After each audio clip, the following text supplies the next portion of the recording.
Who hops in here first? Seeing how we started right at 6:30.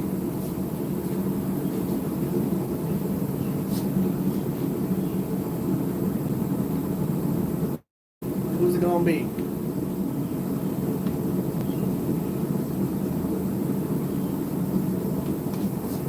Let's see who the first person is.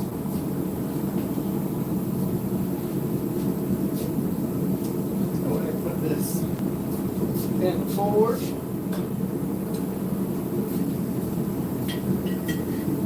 Who is it? Hey, Mule. First person. So you get to see what we're working with. Piece of Willys Jeep leaf spring. Everybody else gets to see it after the fact. Go ahead and get it in the floors, let that start heating up. We are going to be making a buoy tonight. So, Gilbert's Mouth Shop, what's up? And we're going to be doing we're forging a buoy. I think Duck Rabbit was the one that suggested it the last live stream to do a buoy. I'm going to do one that's going to be a good looking profile.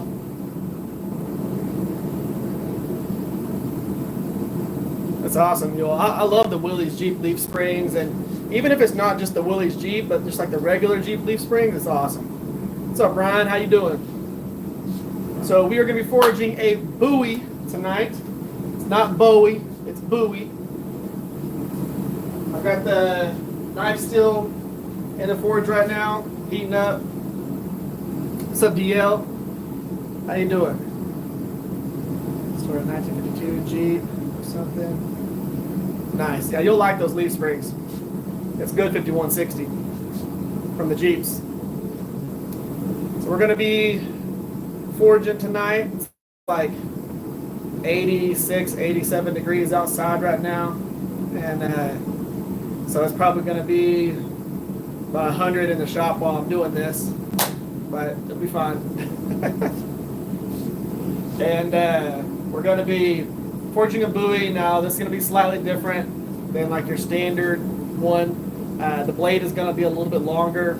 It's going to have a longer clip to it, so I think it's going to be a cool looking profile. I think it's going to be super sleek, and I'm really excited about making this one because I've wanted to make one kind of like this for a little while, and we're going to forge it.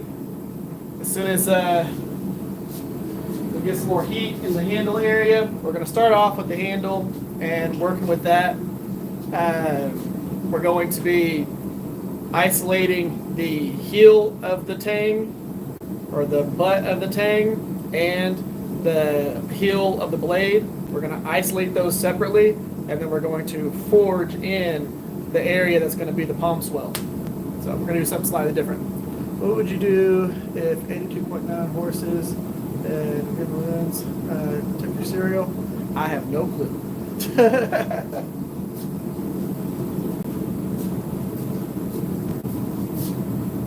that like AI generated question or something like that? Did you chat GPT that question to me? Chicken Blaster 42?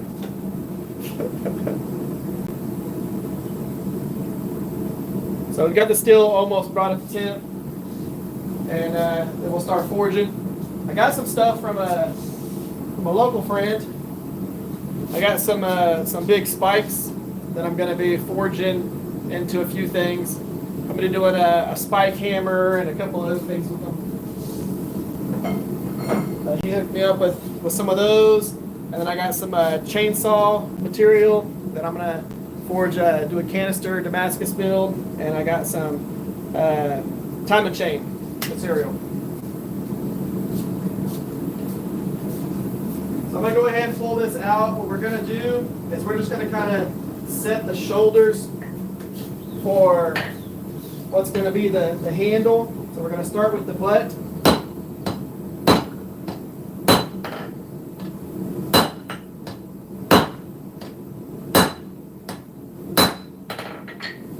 So we're just putting a little notch there, and then we're going to end up putting another notch on the other side. Basically, I just want to do the width of my hammer,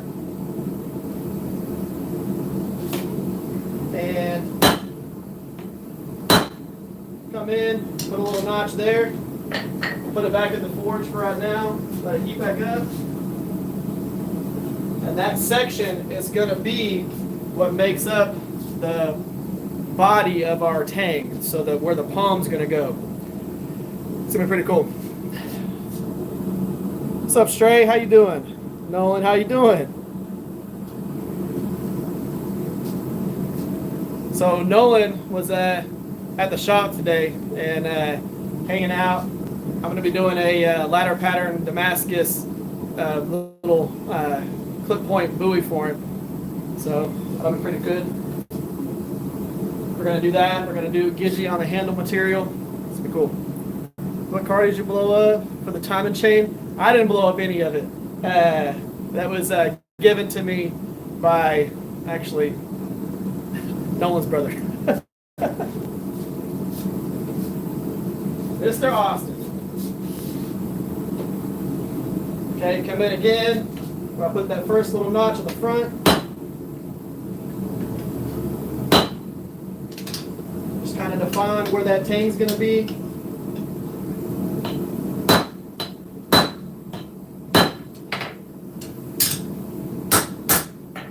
Okay.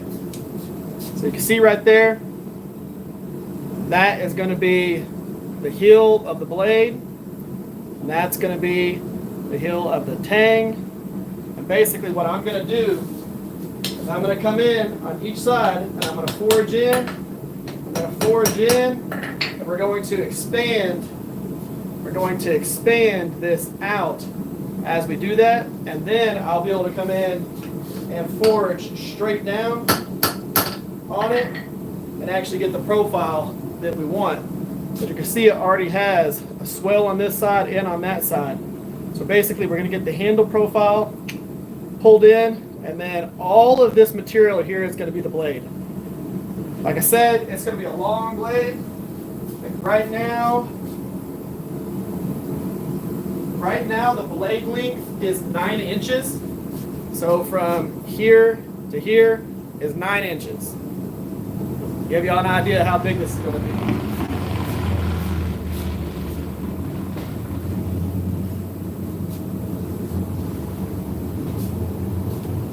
And it's going to have a long clip to the front. I think it's going to be really cool. But basically what we need to do on this is get the handle profile roughly where we want it. We don't have to go too crazy on it. We're just going to pull it down a little bit. What's up, Kane? How you doing? I guess technically Rick, Kane Custom Knots. But yeah, we're going to be getting the handle profile roughly to where we want it, and then we'll start working on that blade profile. As we get more heat into the blade, it's going to be to where we can actually forge it a lot faster. As it starts developing that heat, and I got a little bit of a fan blowing on us. It's going to be hot in here. But I'm going to go ahead and pull y'all a little bit closer. Let's drop you down a little bit so you can actually see what we're working with here.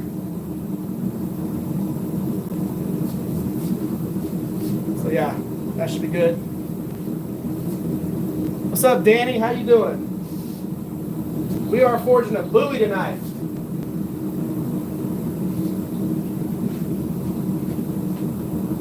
So basically, the cool thing about doing a buoy and how simple it is you basically, we'll show you all another knife profile. So you basically want to preform it like this. You want to preform it into basically a sax, and then when we come in and we forge the bevels, it will automatically bring this point up, and that's what will create that clip point. So you just come in here and you forge this bevels in, and it will automatically bring this in and bring this up and give us that belly that's going to be on the buoy. Now, of course, again, that's one of our full forged saxes. Yeah. So Get this back out. It should be plenty hot now.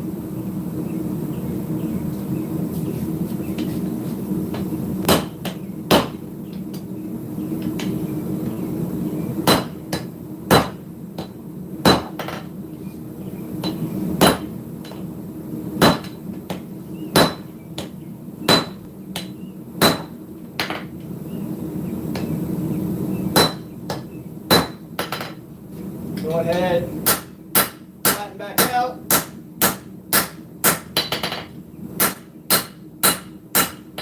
And keep doing that. We're just going to keep pinching it just like that. And you'll see as we get thinner how much longer it makes the handle.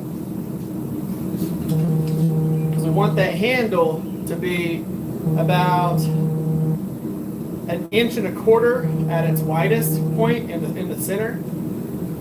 And it should be pretty simple. Blades with Life Hack. Take a box of donuts to your local small-time mechanic. Tell them with coil springs. Oh yeah, man. The funny thing is, you don't even have to bring them donuts. If you tell people that you can use leaf springs or coil springs, you will get more leaf springs and coil springs than you could even imagine. What's up, Steve? Everybody and their mom will be trying to give you coil springs and leaf springs. I mean, there was a point where I had to turn them away because I had got so many. And I didn't have room for them in the whole shop.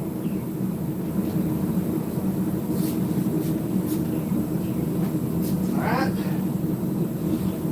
Back after it.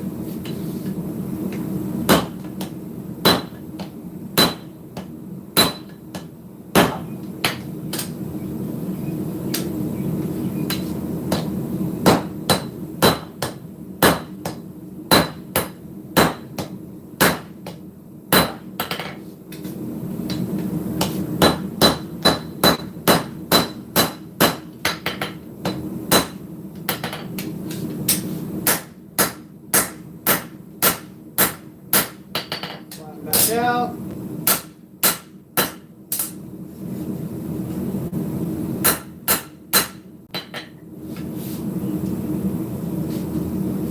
Like I said, we're just going to keep gradually making a handle out of this thing.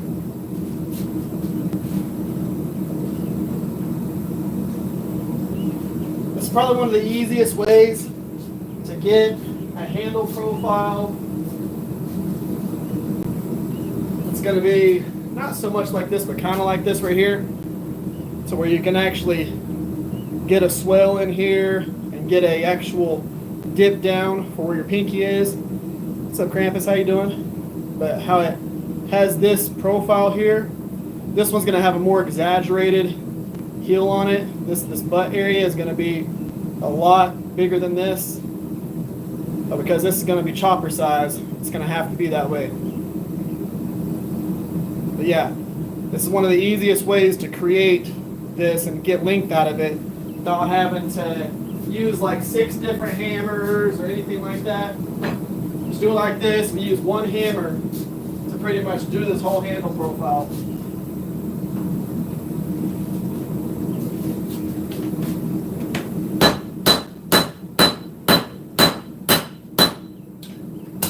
Hey Duck, I made sure my handle was warm.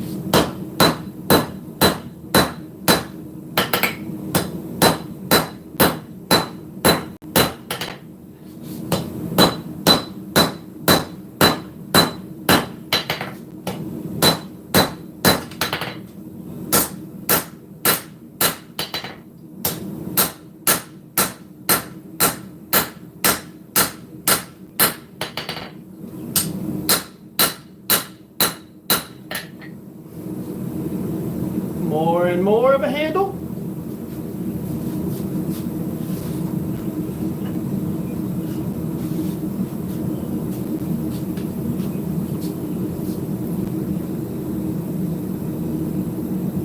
I'm gonna forge a leaf, coil spring, straight bar.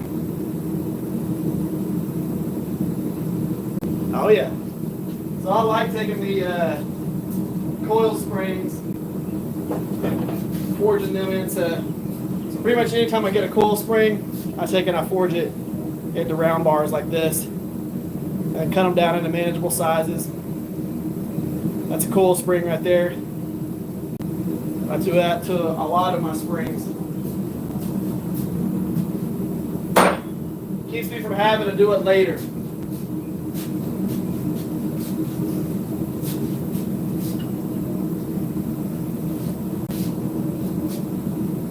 Again, this is one of the easiest ways to do this. Now, if you're going to forge it this way, you need to make sure that whenever you come in and you hammer the back side of the handle, what's going to be the butt of the handle, that whenever you try and do the measurement between the notch that you forge in to that and the notch that you forge in that's going to be the finger choil area or the heel of the blade, you need to shrink that down quite a bit. Just know that by default, it's going to, if you have this steel started off at just over 2 inches tall. If you have over 2 inches tall and you're trying to get down to about 1 inch and height of there, you're going to compress it from 2 inches to 1 inch, then you're going to be able to double the length of the handle. So you want to, let's say you want a 4.5 inch section that's between, if you want 4.5 inches between here and here, you only need about 2 inches from where you create that first notch here and that notch here. And then as you forge it down, it's going to give you all of the length that you need. So you're not going to just come in, sit it on here, and start forging. If you do that, you're going to end up with a really long handle.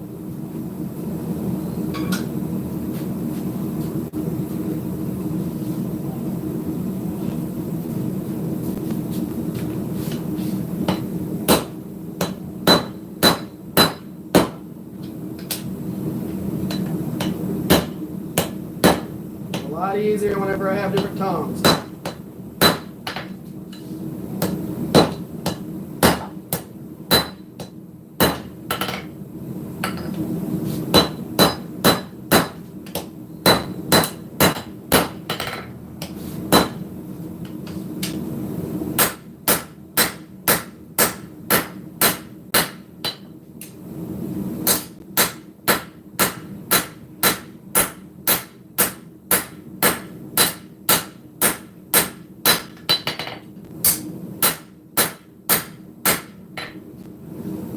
That's basically a knife handle right there.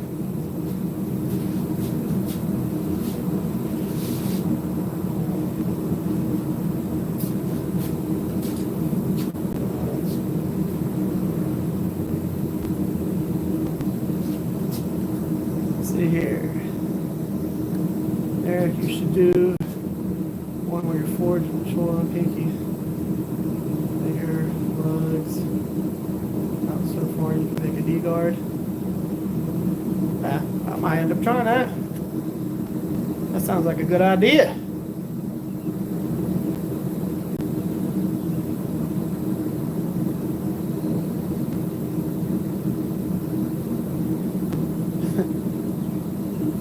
Thank you, Kane. Technically, Rick. It's 2 in the night in Eastern Europe. First taco style cottage cheese. Heck yeah. Nice, Danny.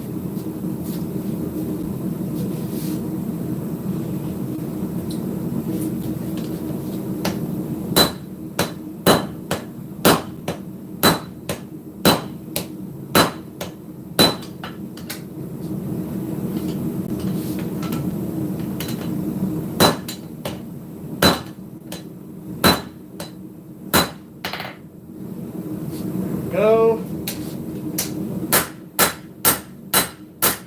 Flatten that out just a little bit. And then what I'll do on this next heat is we'll forge a little bit more, pinch this down just a hair more. And then after that, we'll come in, we'll start forging on the belly with the hammer.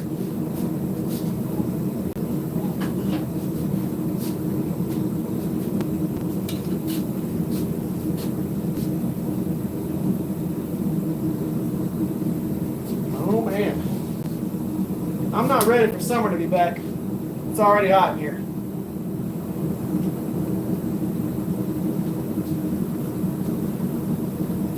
I'm going to go through a lot of water.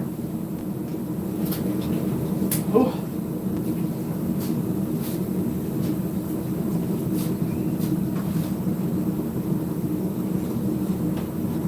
Like I was saying earlier, this is going to be a longer clip on this buoy. So my goal here is to bring y'all over to the handy dandy dry erase board. So my goal here is to do a buoy that kind of has, I'll come down here. It's kind of over dramatic. This is way over dramatic, but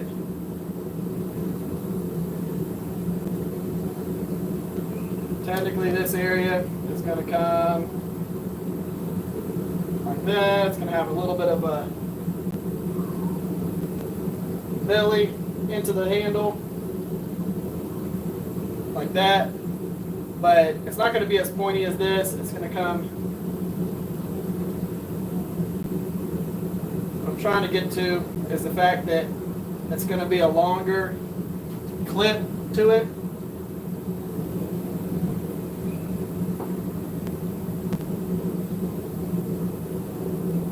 And I might end up doing a little bit of a harpoon action.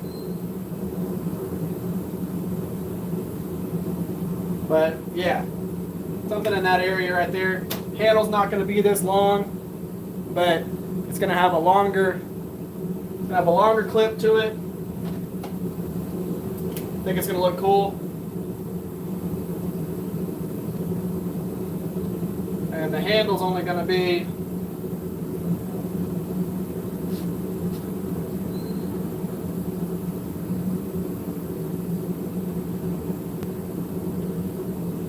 not like that long compared to the blade. But yeah, something like that. That's kind of the goal within here. Bring it back over.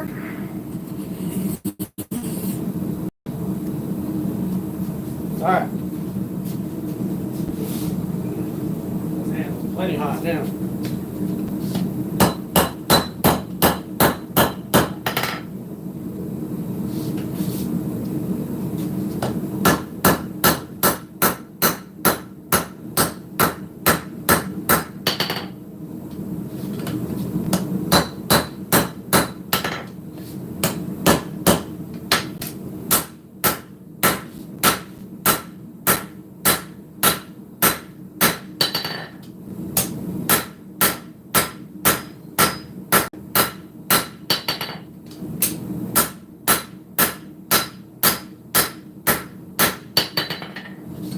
Okay, so our handle, that's the rough profile right there. We're not going to get too crazy with the profile of this. Let's go ahead and flatten it back out just a little bit. So, we're going to leave the handle at about that profile right there. My hand fits this step down of this anvil. This is still too narrow. Now, the whole point behind that is because this is going to have a tapered tang. We wanted to have that little bit amount of handle, height-wise and all that stuff, because whenever we start tapering this, it's going to expand, lengthen. This flare is going to get quite a bit bigger. So as we taper it and do that distal, it's going to be really cool. We're going to turn that little bitty handle into a handle that's quite a bit bigger than that.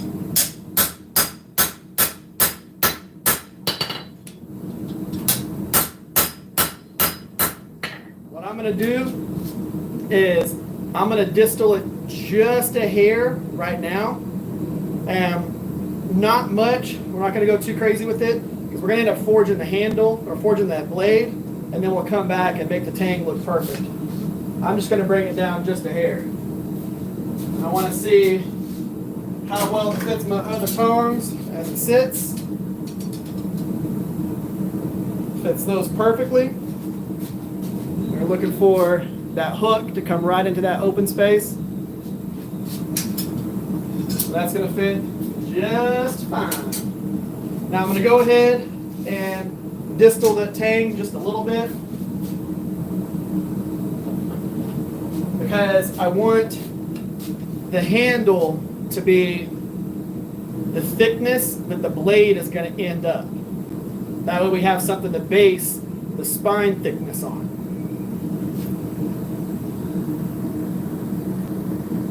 Let's see here, what are y'all talking about? Viking challenge X, nice. Should go for the blade length. My goal for the blade length on this is definitely over 15 inches. If I can get the overall length between 15 and 17 inches, I'll be happy with that, Danny. Full integral D-guard, which I might end up trying. Please present the power hammer. I was going to show the, I just dropped my bag of rivets. Anyway, oh, that sucks. I was going to do some of the power hammer stuff, but I like doing the live sessions by hand. What's up, Splitting Sizes? How you doing?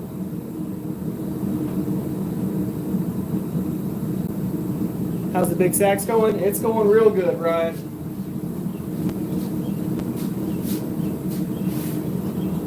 Gonna get this tang just a little bit hotter. And then what we're gonna do to distal this a little bit is we're just gonna use the rounding hammer. We don't need to use the straight pins or cross pins or anything like that just yet, because we're trying to make the overall handle big again. So we need the material to move everywhere. So I'm going to come in, round side of the rounding hammer.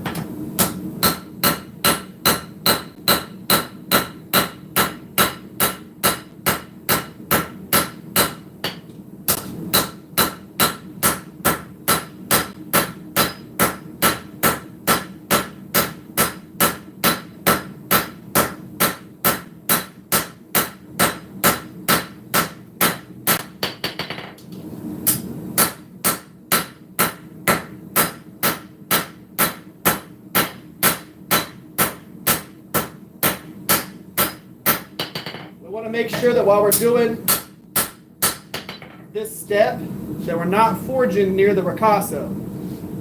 We don't want to use the rounding hammer there. As of right now, we're just doing that. I only need about 1/4 of an inch and I'll have the width that I need.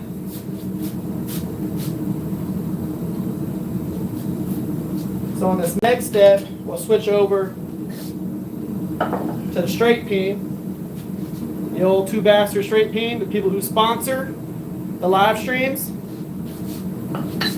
2 Bastards Forge. Again, for anybody who's trying to get a hammer that they want that looks absolutely beautiful, 2 Bastards is the way to go.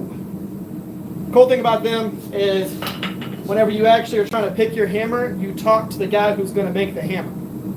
So you're not just putting in an order on a website or something like that.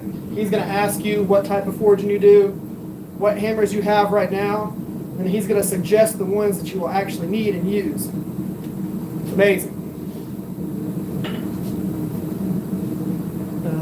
Just check out the shop.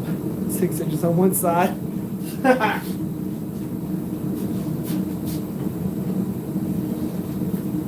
Come in with the straight peen.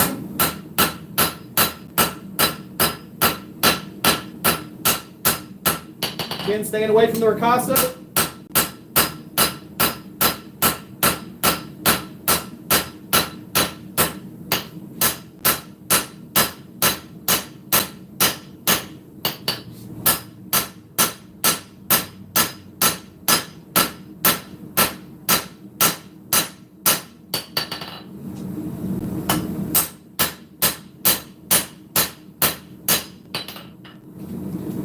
Now we got a slide distal on there.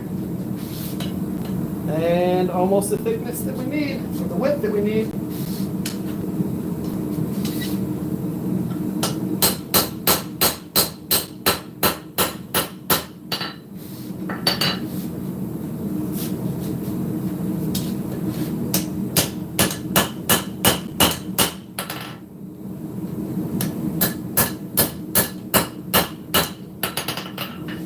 Okay, I'm going to go ahead and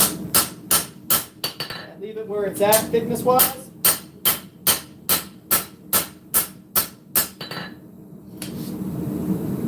Need something straight. Now we can go ahead and start working on the blade.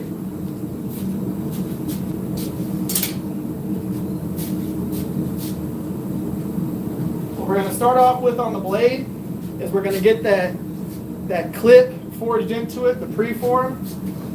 So we're going to get this section right here. We're going to get that forged into it. We want it to come back quite a bit.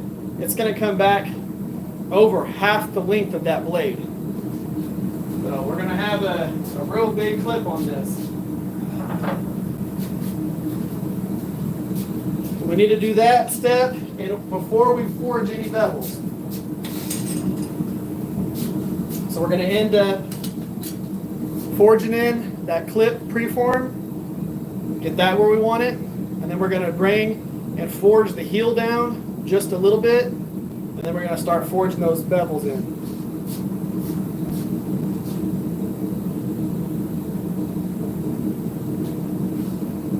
I feel like this is going to be a good looking knife.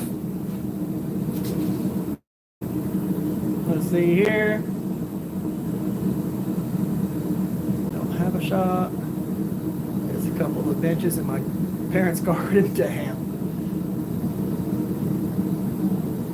We're still in the bag. Very before Easter.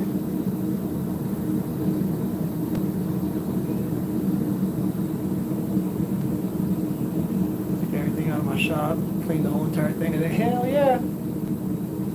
I cleaned mine today too. I've been working on sanding, getting some Damascus blades ready for etching and all that. Got these all sanded up. You can see the pattern ever so slightly in those. There you go. Can't really see the pattern on this one at all. But yeah, that's a lot. There you go. That's the pattern in this one. What's up, M&M knives? Nice. But yeah, these are going to look absolutely awesome. I had some other knives that I was working on, but I sold all those. So I've been working on hand sanding. I've got another Damascus build that I'm getting sanded up, and it's been a whole lot of just working on trying to complete like 9 knives right now.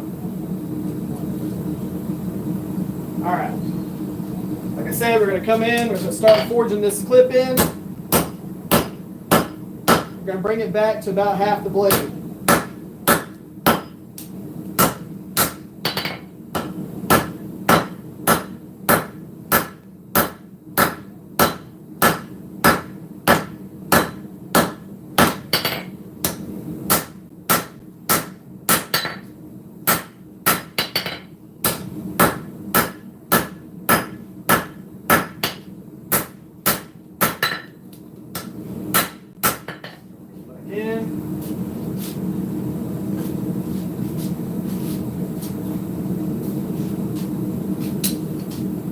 Keep working that back. And again, this is the preform.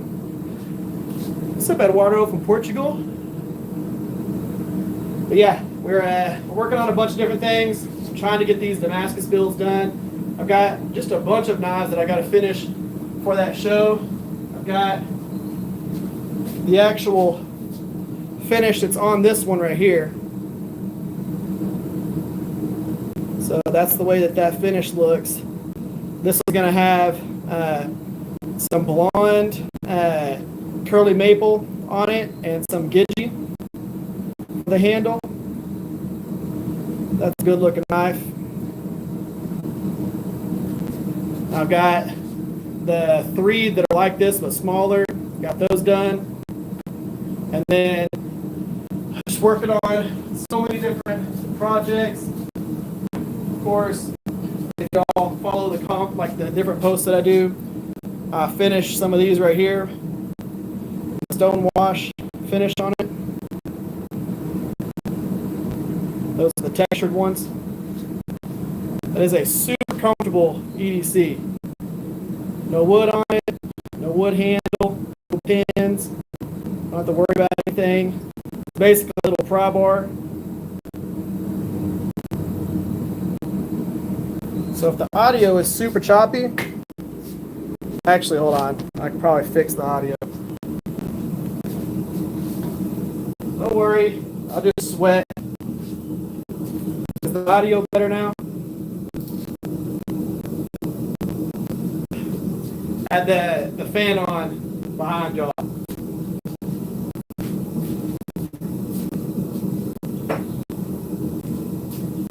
Is it better now? Can you hear me now?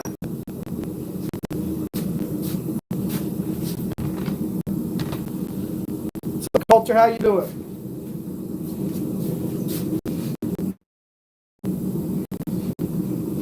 All right.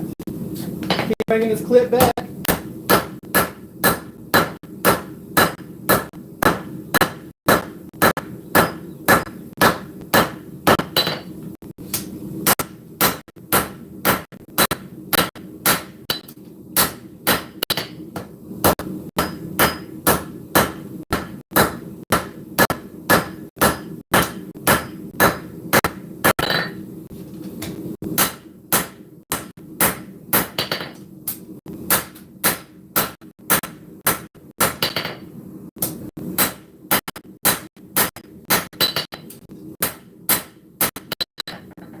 Trying to keep the blade thickness splashed a little bit as we do this so that I don't end up having to change the profile we're forging right now whenever I flatten it. But yeah, we're bringing the clip all the way back to about right here. And I don't want it to be like how it is right now where it has a little bit of a curve to it. I want to take some of that curve out.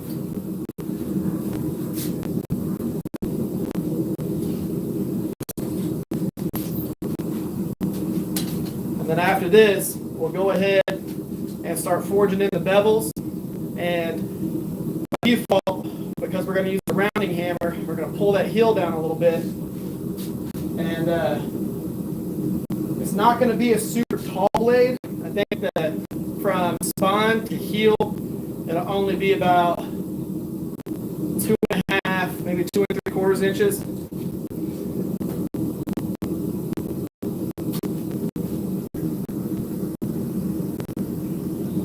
Yeah, use the heck out of the different designs of my knives, Eduardo.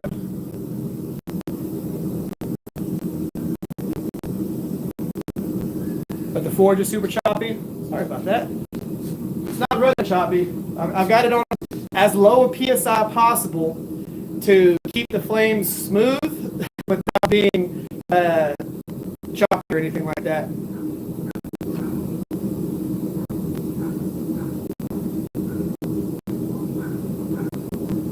Like the profile as is. Yeah, I know. It's a good Warren Cliff style. But as we bring in those levels and everything, it's going to change the profile quite a bit.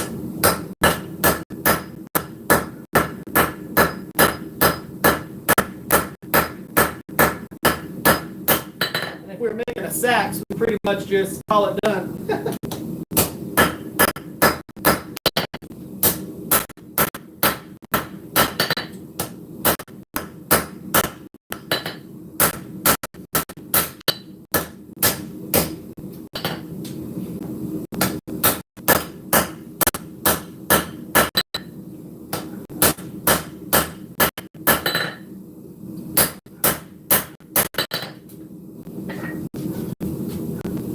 Yeah, if we were making a sax, we'd pretty much be done right where we're at right now.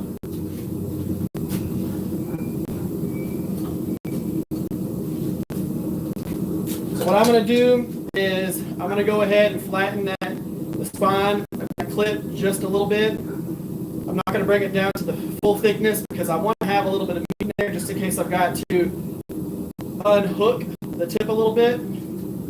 What I mean by that is just in case, let's say we have too much hook right here, like where this is, I don't want it to have that much hook. I want it to be, nice and smooth, curved down. But if there's too much of a hook, if I've got a little bit of meat left here and I forward that, it will bring that hook down.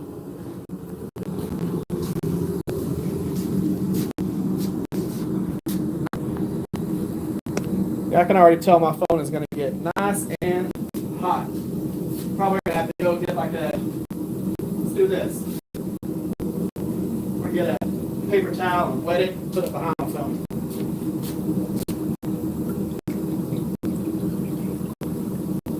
If not, this puppy is going to get way too hot.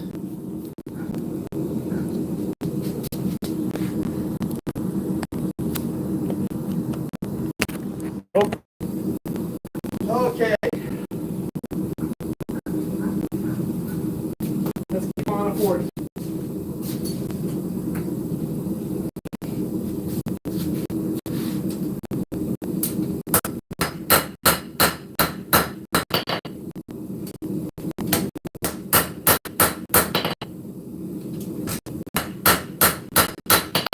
Okay, that's good enough how it is. So now what I'm going to end up doing is we're going to put it back in the forge and we're going to heat up the heel and go ahead and start pulling that down and working on our bevels. Right now, that heel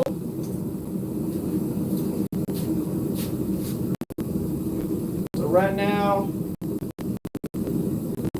heel is about just under 2 inches. We're about 1 3/4 inches.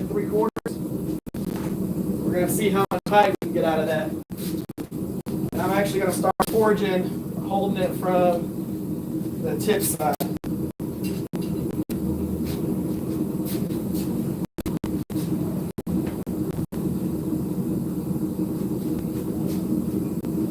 Once we get the heel where we're going it, we'll then go ahead and switch over and hold it from the tang side. Dishes time.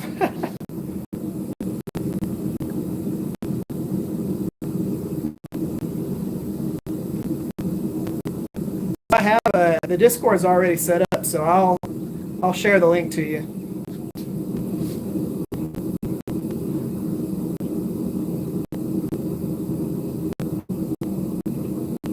Yeah, I agree with you, Walter. What's up, Brandon? How you doing?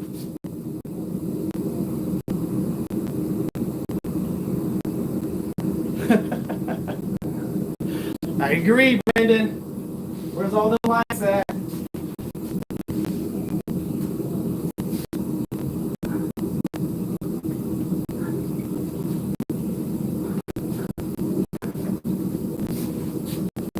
Right now we're just heating up the heel, and we're going to go ahead and pull that down.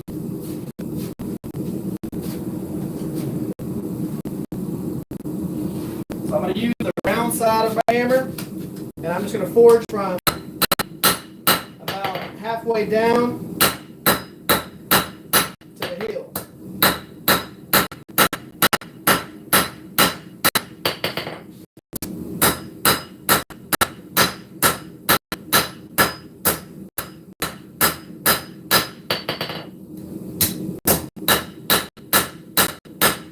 So much worried about a plunge line right now. As you can see, we're bringing that heel down right now, getting height out of it. I'm not so much worried about a plunge line. We'll work on all that whenever we actually start forging in the bevels perfectly. I just wanted to bring that heel down. Heat it back up. Bring a little bit more of that heel forward. And then we can kind of start isolating a few things.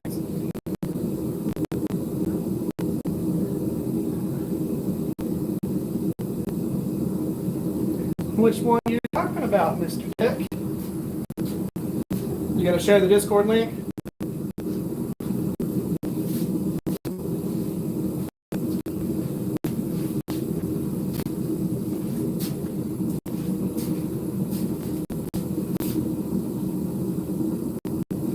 said, we're going to go ahead and we're going to bring a little bit more of the bevel down just a little bit. Whenever I start actually working on the ricasso, I'll start hammering back in and focusing on how neat I get it.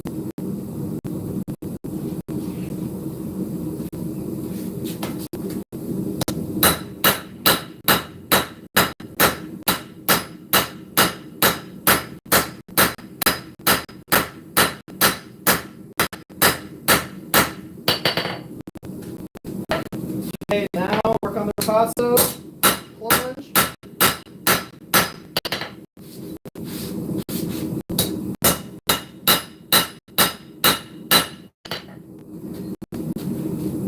So now we have a nice heel established. And all I'm doing with this is I'm coming in with the round side and I'm starting to grab something I can point with.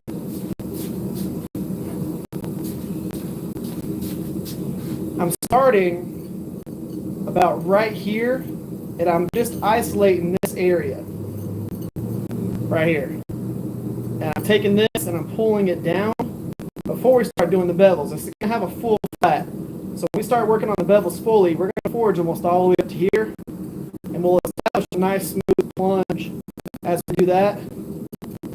And then what we're trying to do is just get a nice transition between the heel and the ricasso. Whenever we grind this, we're going to have a divine plunge at that point.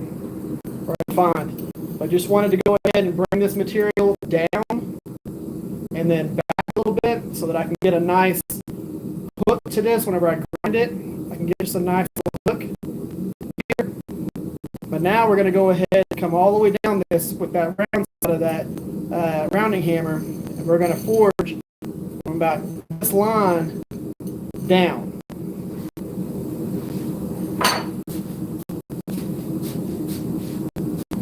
Go ahead and switch sides here. And at this point, we're not worried about what's happening to the tang. The tang is going to get all out of whack. It's going to start curving like this. We'll fix that all later.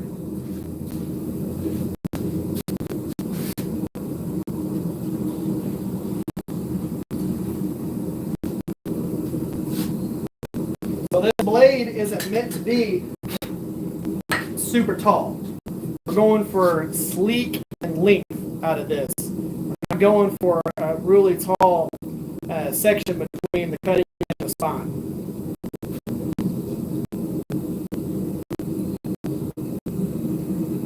I'm curious, could you use your rounding face and the thick portion of your horn? So, yes, you could. There are times whenever I will do that, where I'll use the horn and the round side, but we're not trying to move material in a bunch of different directions or anything like that. All I'm trying to do at this point is almost like a ball peen. It's just a real big ball peen. I'm trying to isolate exactly where I want that steel to move. So I'm using the round side of this and the flat side of this so that as I'm hitting each side, I know exactly what's happening.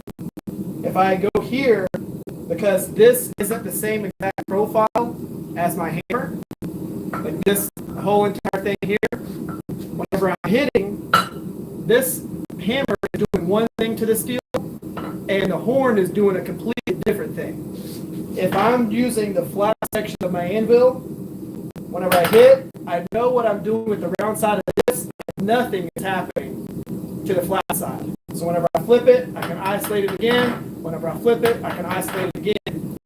This is a constant. There's a whole bunch of different roundness to this. So if it bounces a little bit and moves to a slightly different area, I'm going to have something happen differently to the steel. A good question, though.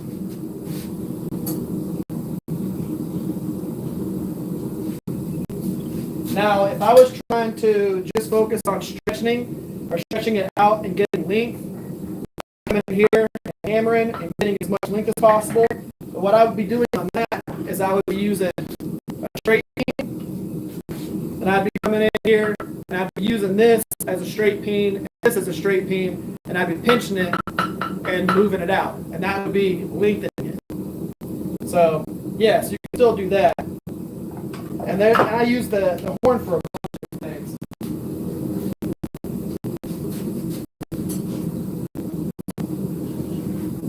All right, so let's use the round side. Again, work on the lower half.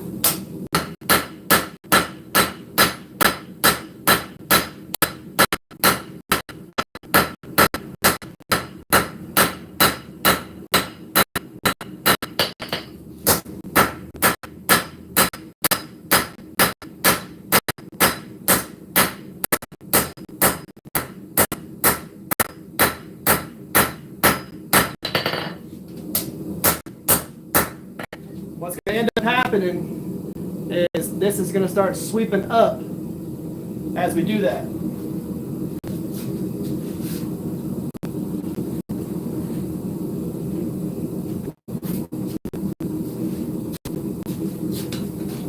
I think what we'll do, we're going to get just a little bit of height out of it. So I'm going to be using the straight peen cross peen hammer, and I am going to draw just a little bit of height out of it. Again, you bastards, look at how beautiful that hammer is.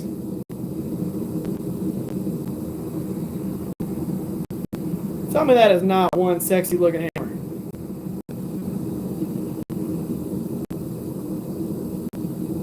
And he has I've got a dog head coming that's as good as this right here too.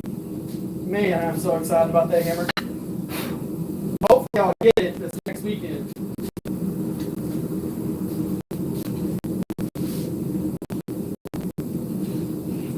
Okay, let's start drawing this down just a little bit.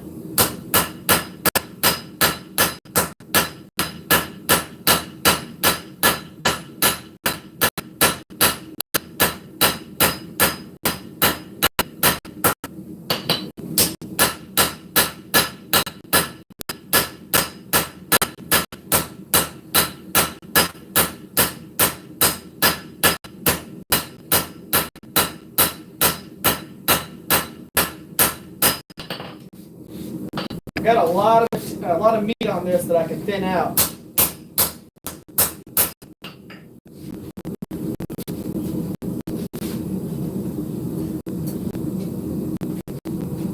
All we're doing with that is we're just drawing the cutting edge down and getting just a little bit more height out of it.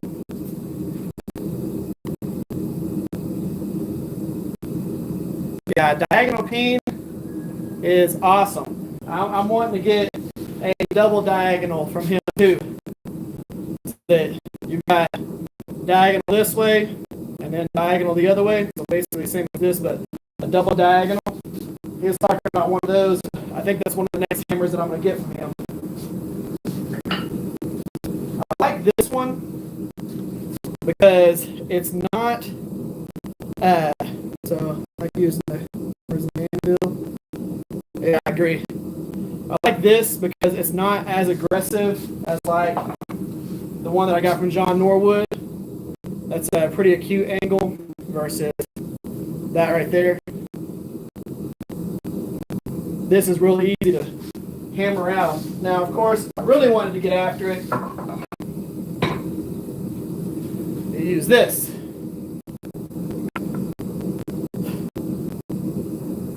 That's a 5-pound cross peen right there. That's a big hammer. I use that whenever I'm working on swords. No, use the heck out of that Harbor Freight cross peen. If that's what you got, use it. Don't feel ashamed at all. That's what I started with.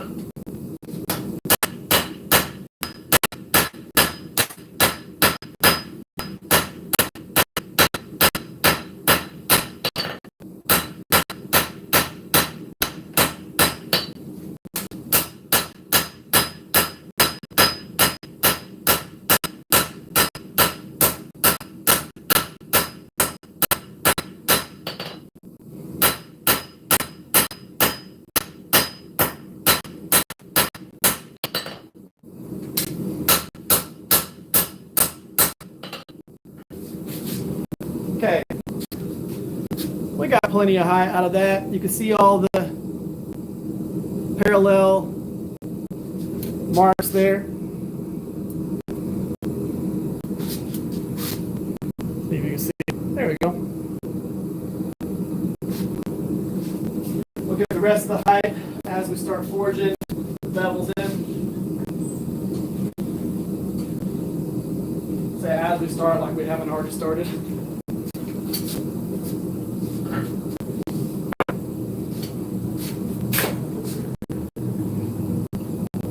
Quench them tongs a little bit.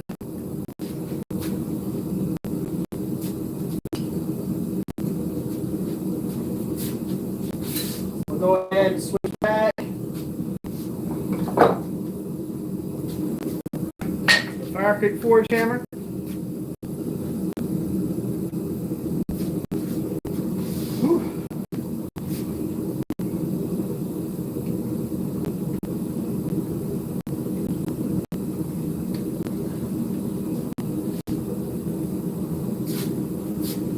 Yes, and not a lot of people like buoys.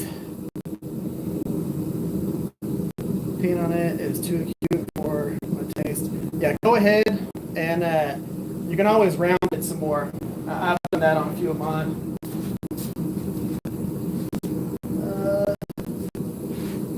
I think I actually gave that one away. I think I gave that hammer to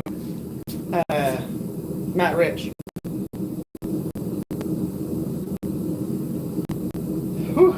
Now, I guess not many people like to see people forge a buoy because we have a very low viewer count right now. Maybe it's because I'm saying buoy and not Bowie. If I was saying Bowie, maybe more people would watch.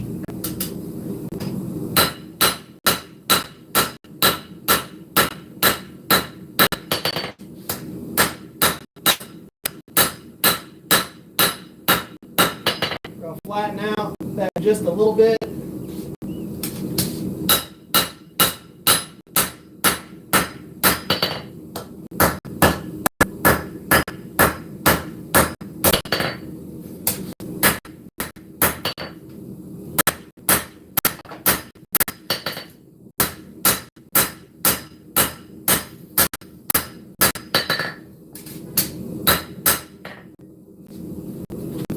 Start getting the profile kind of working here. I'm going to change a little bit as we do this.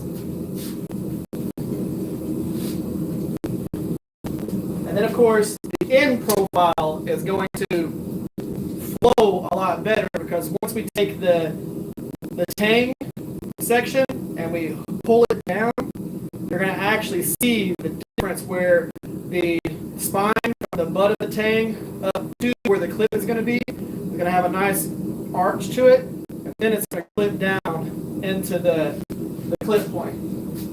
Right now, it kind of looks like it is almost it comes down from the butt of it all the way to the tip. So right now we have a banana that's the wrong shape. So what'll end up happening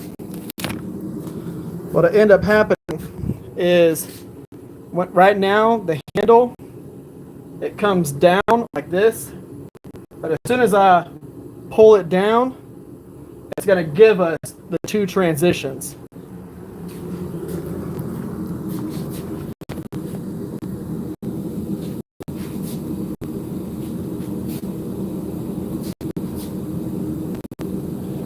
That's true. It is Easter weekend.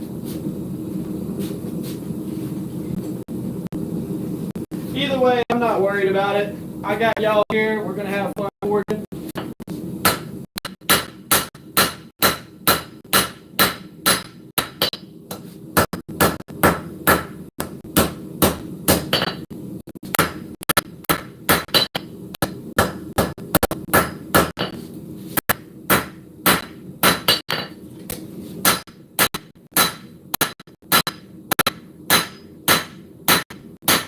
Make sure we're forging in a distal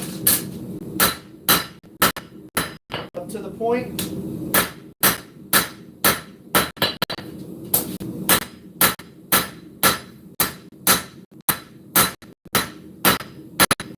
we're getting a distal and forging in the bevels. So you can see right there. Again, whenever this is fully forged, it'll make a little bit more sense for what I'm doing with the profile here.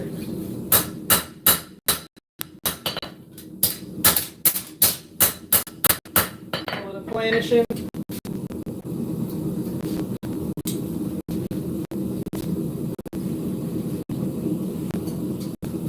And right now, what I'm going to be working on is getting the bevels smooth, getting the spine to an even thickness all the way through to the clip, and then a distal taper through the clip all the way to the tip.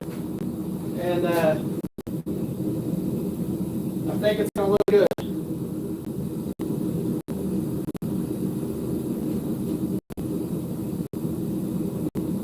I haven't done a long buoy like this in a while. The last one that I did went to Belgium.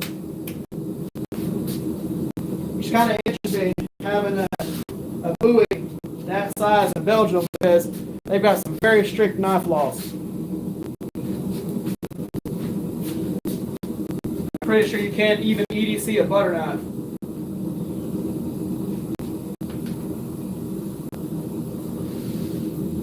Whenever you have strict gun laws, you have strict knife laws. That's the way it goes. And the UK has, Europe in general has huge gun laws.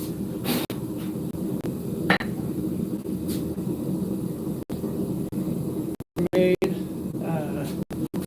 rose head nails for use. I haven't done that yet. Yeah, Canada's got some crazy laws. For how expansive Canada is, it's kind of crazy that y'all let them put as many laws on y'all as y'all do. With how much distance there are between different cities and stuff that there are in Canada, man, that's crazy.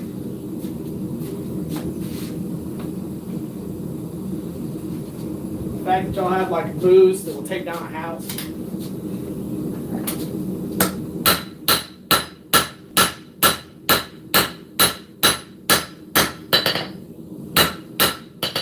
Working on the bevels.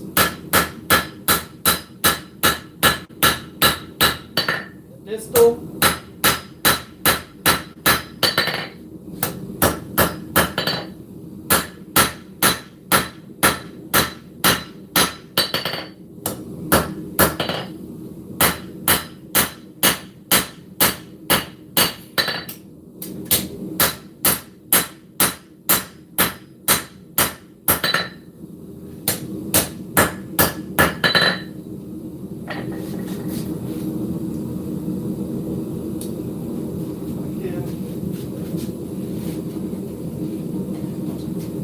There's a lot to go into forging a buoy with bevels and all that stuff with the profile, trying to forge the profile to almost finish. It takes a lot of working the whole entire process. So a lot of the times whenever I'm forging,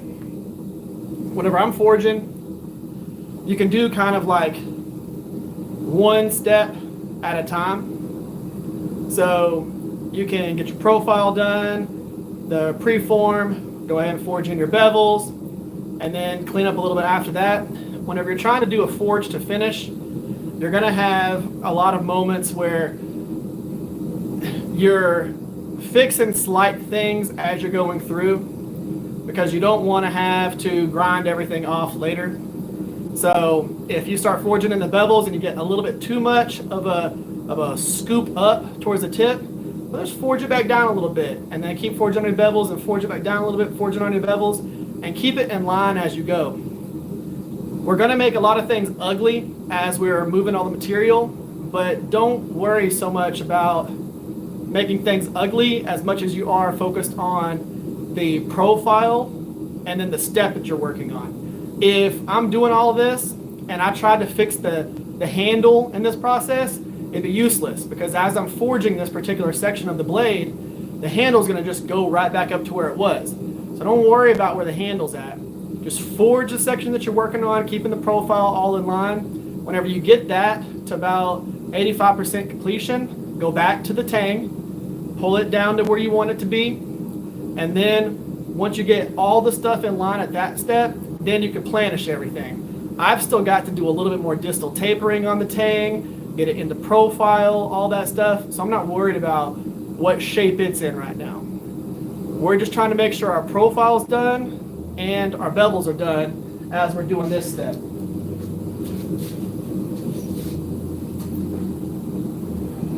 Too many people will spend too much time trying to fix everything as they go.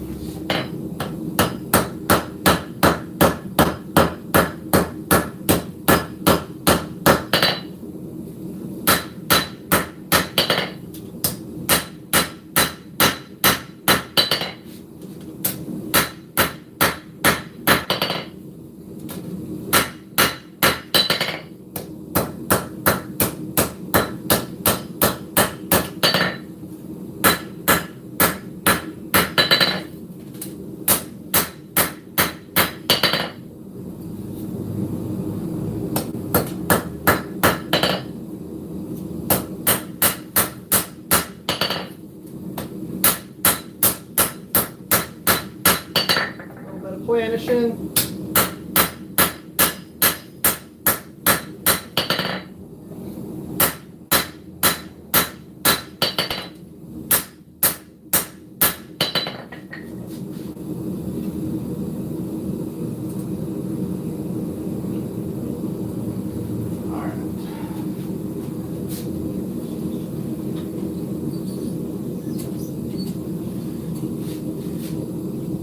We're going to heat the blade up one more time, go through, and just kind of focus on getting a uniform thickness throughout the bevels and the spine. So kind of like a planishing step on this phase. We're not fully planishing it yet because we need to wait until once we get the tang exactly where we want it to be, then we can do all the planishing after that. But I just want to get everything to where it has a uniform thickness so that I know what the widest section of the front of the tang can be. Because as we go through and we forge a distal taper, we need the ricasso area to be the thickness that it's going to be. So like this is a big thickness here, that's 3/8 of an inch. But we need this ricasso section to be the finished thickness so that we can go from here to the end of the distal and we can forge it and know that we're doing a good job here.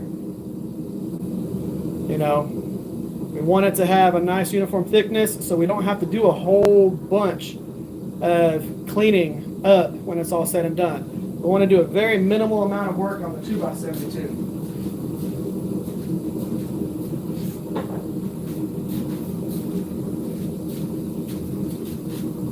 So because we're just trying to flatten things out, we're not going to put a bunch of heat in the blade. We're just going to have a little bit of heat, come in, clean everything up.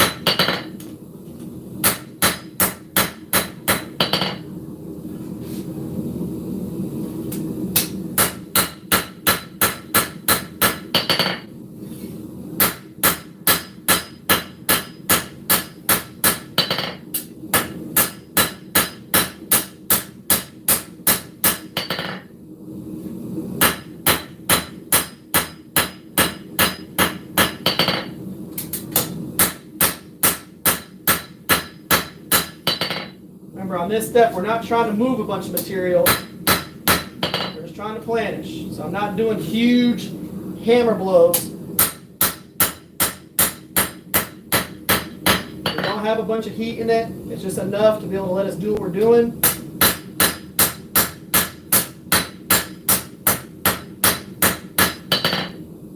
Without changing too much.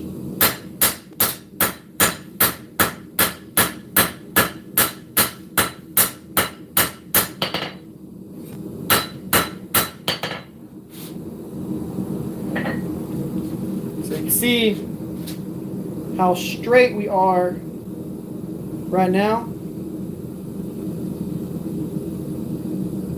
on our cutting edge and our spine. So we're straight, we have a nice uniform thickness. Before I get the blade any more profile than that, I want to go ahead and get the tang in line. And then, because you see right now, what we have here is the tang hooks up like that. We don't want that to be the profile there. We want to move it around a little bit. So we're going to go ahead and put it back in the forge and pull that down and get a nice arch to the spine. But we want to do that before we finish the blade section. Like I said, get the blade about 85% done and then focus on the tang, get that to where it's about 90% done, and then go back to the blade, get it finished up, and finish planishing everything together.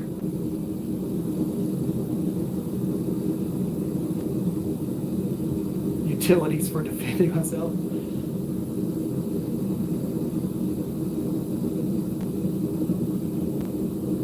Yeah, Steve's EDC is awesome. So I have an EDC fixed blade and an EDC folder. Of course, my folder that I EDC is that right there. Thank you, Adam. So this right here, this is a Kershaw, but this is a USA made in Magna Cut. And it's a press a button and it comes out. You don't do anything with it. You just press that button and it's out. But yeah, that is one of mine. Deep pocket carry clip on it. And then of course I have an integral bolster buoy that I carry on me.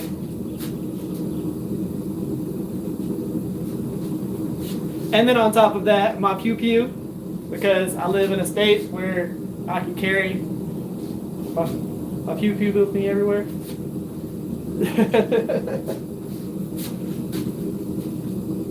I can't talk too much about that on the channel because they would probably demonetize me and turn my channel off or something.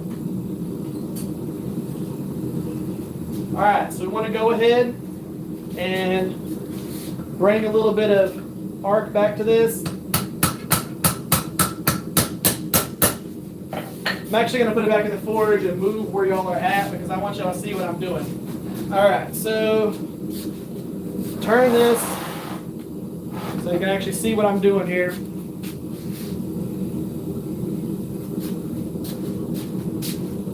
Let's let y'all do this if y'all decide that y'all want to. And I'm going to switch tongs.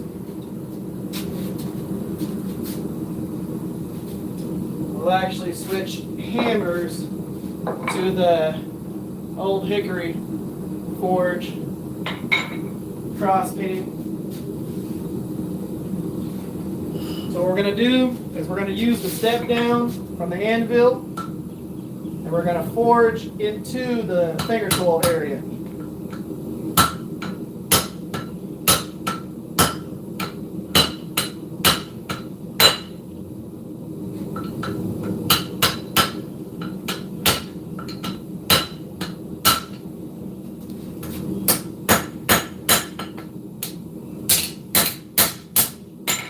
That's going to do is that's going to bring our handle down.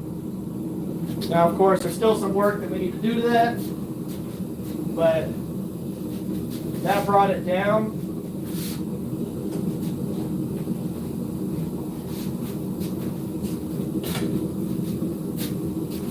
Move this back over.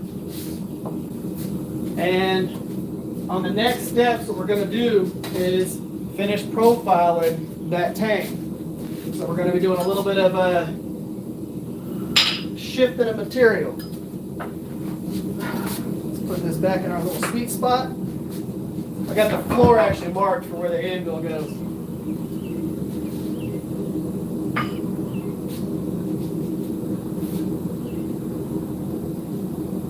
Alright. Y'all are actually still good where you're at.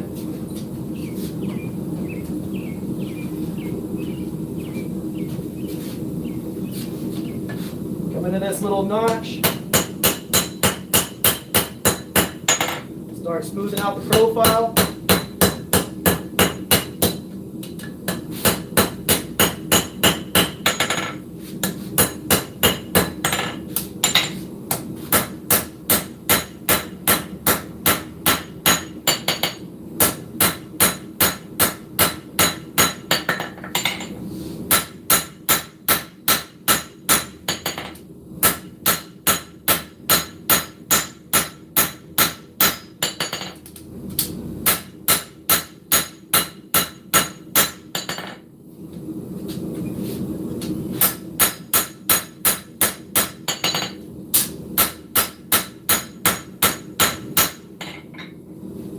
So we've got that. I still want to put some more arch into it. We'll do that on the next heat. But, I mean, let's just be real. That looks like a knife right there.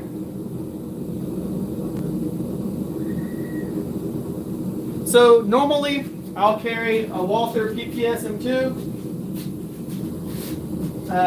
I've got other carries, but I'll do my Walther PPS M2 9mm with I've got the little, you know, +2 extension on it and all that. So it's plenty for what I'm gonna do. And then I've got a few other ones, but yeah. What I want to build an AR pistol with a brace and a like a 6-inch barrel that does 300 blackout. I think the next build that I'm going to do is that. Kimber Micro 9. Kimber's a good looking gun.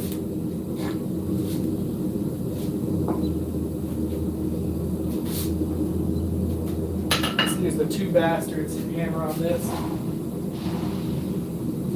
So is your Kimber the 1911 style Kimber?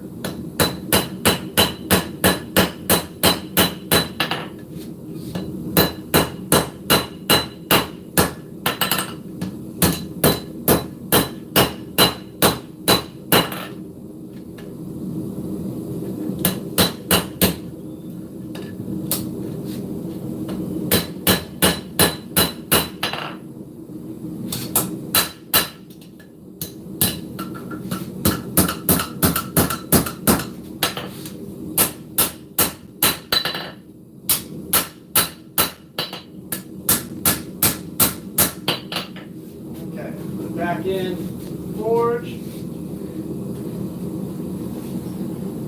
So this next step that I do will bring the butt of that tang all the way into profile. I'm proud. Yeah. 1911, God's joke. Yep. I agree. 1911 is amazing. It's one of the things that I like about the Kimbers, because a lot of the Kimbers are based on that 1911 style, but they are scaled down depending on the size, like that micro that he has. So you get the style and flair of a 1911, but in like a compact size.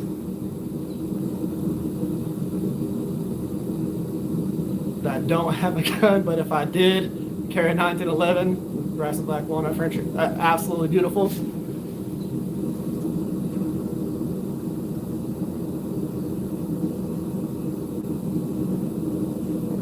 11 with the Magna Cut. I agree, Coulter. I love my Leatherman tool. And yeah, Magna Cut is a pain in the butt.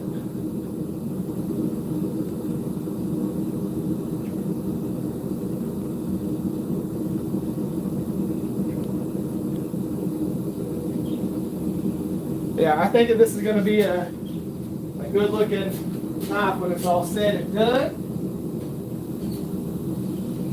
I like to do my profiles in a whole bunch of fun different ways. We're going to put the back side of it on the anvil, raise the actual blade up, and hit on the swell.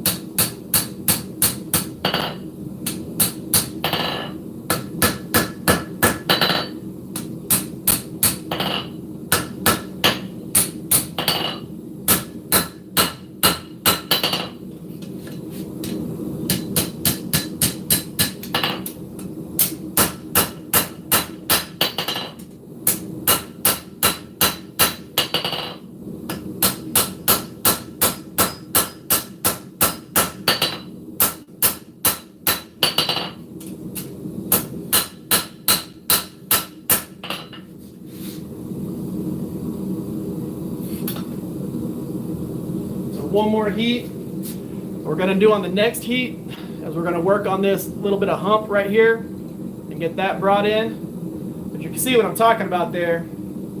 That overall profile, we're going to have a nice arch to the spine.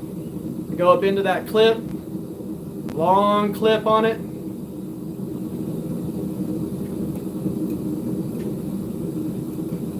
Talking about collaborating with a gunsmith with Damascus, man. If y'all have seen,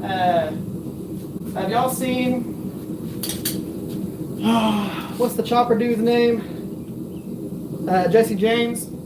Some of the stuff that he's done with Damascus and firearms, absolutely epic. Like Damascus barrels and everything.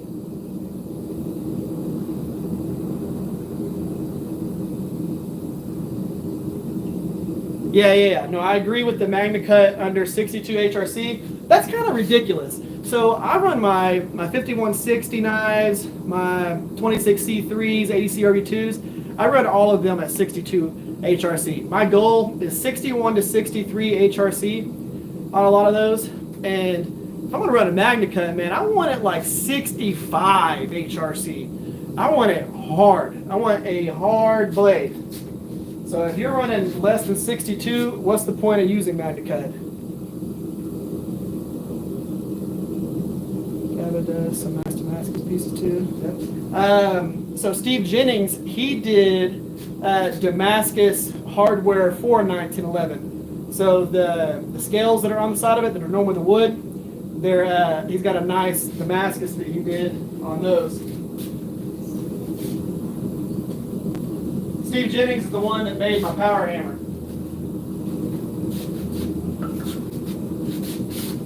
Let's take a little bit of that arch out.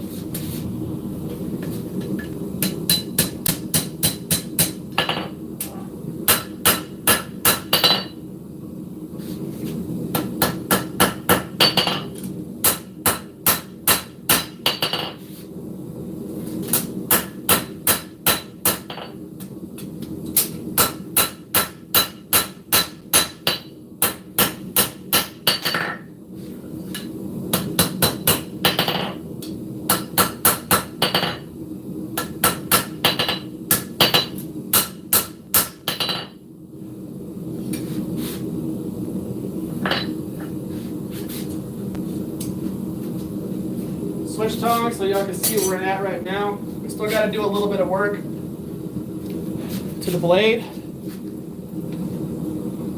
but that's where we're at right now.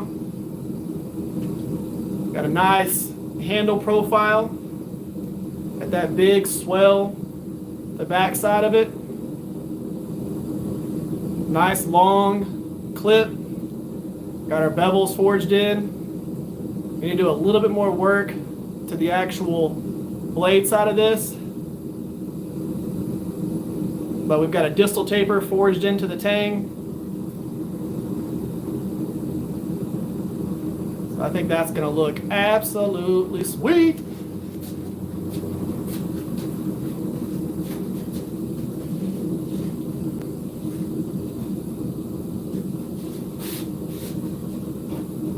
Go ahead and work on that blade side. Put together a stone washing setup earlier today. Nice. I still use and I've got to get a better setup for it. But I stone wash almost everything in this guy right here. Of course, it's typically for my smaller blades. But I've got a whole bunch of aquarium rocks in there, a ton of WD-40, and I just shake it around for about a little bit less than a minute. And the stone washes everything. That's how I get these finishes on these blades. Of course, it'd be a lot easier if I had more light outside. But yeah, that's a stone wash finish right there. That's a Sunny D jug, yes. Good place to get 8670.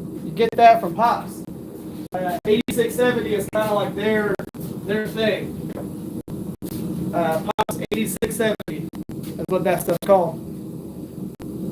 Smaller rocks are mine. Yeah.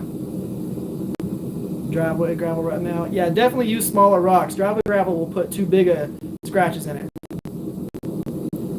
But yeah, the steel that Pops is known for is Pops 8670. And you'll like it, man. This, I did this last run knives out of 8670. Some of these textured ones that I do. And man, that stuff came out of the heat treat hard. I'm talking about 65 HRC file didn't even fade that stuff at all. And it was awesome. Gave it a little bit of soak time in the forge. Managed the heat real well.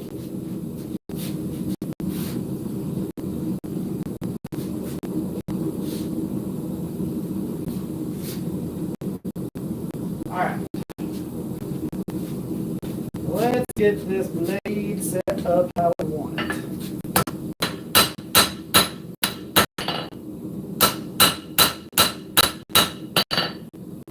Finish out our spine thickness.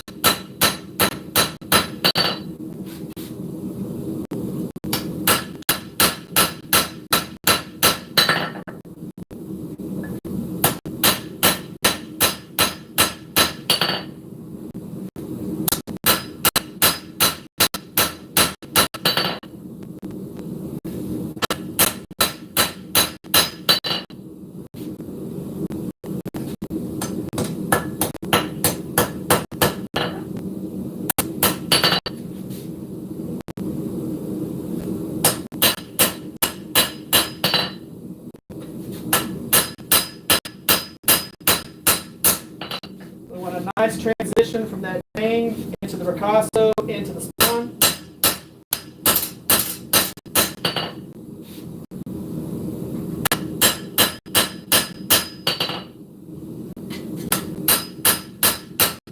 So this is where, if you're going to have a brute to forge finish, you need this section to be perfect. You need this section right here, that spine section, to be absolutely on the money, because you're not going to grind that away.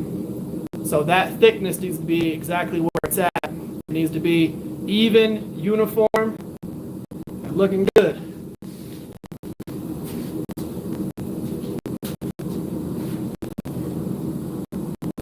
I'm going to work on the bevels just a little bit more. I'm going to use the Two Bastards hammer for that.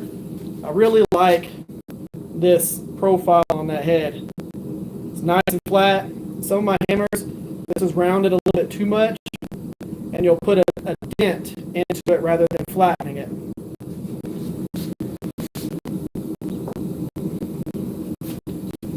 Trying to do more stuff with bike chain, possibly chromic sword. Heck yeah.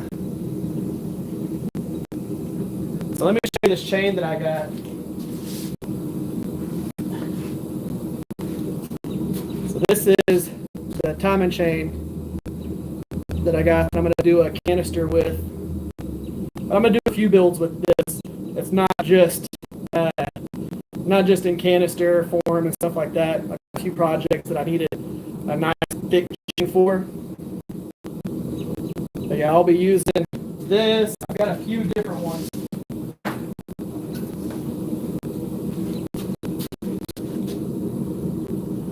That right there. So I'm going to be doing some canister Damascus with this, and it's going to be fun. I'll be doing that on the channel. So whenever we do that, y'all will see how I do canister Damascus without having to press. I'll tell you, it's a lot easier to do canister builds with the press.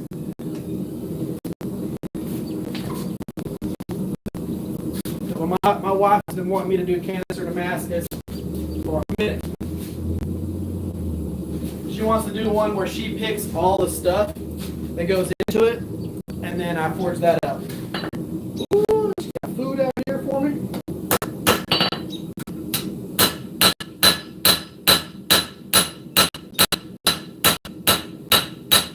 Just making the edge smooth, uniform.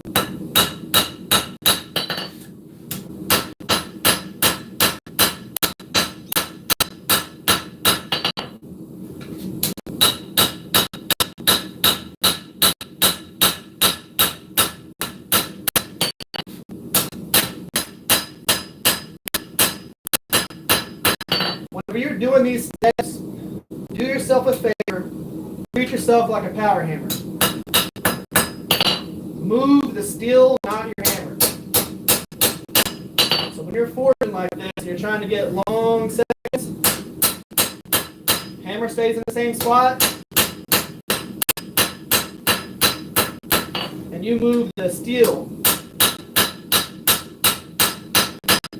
Have nice consistent hammer blows and keep a nice consistent profile and shape as you do it.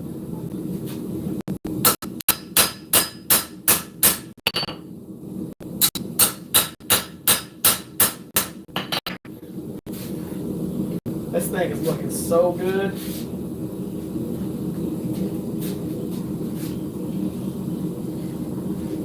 God, that's a long knife.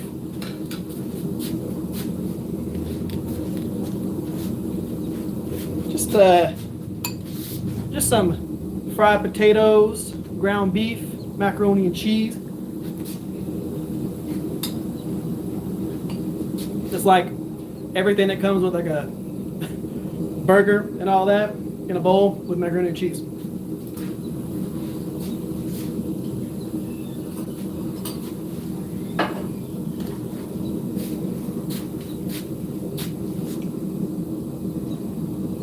Hey, see you later, Eminem. Yeah.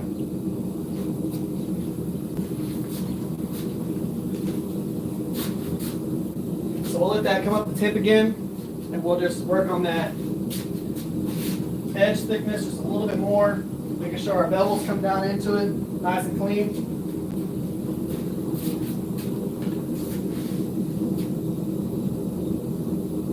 But I am really liking this profile.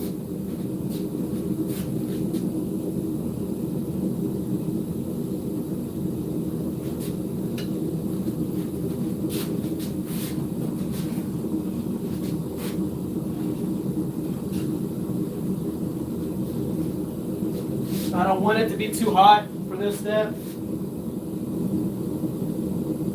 because I don't want to move all the material. I just want to smooth things.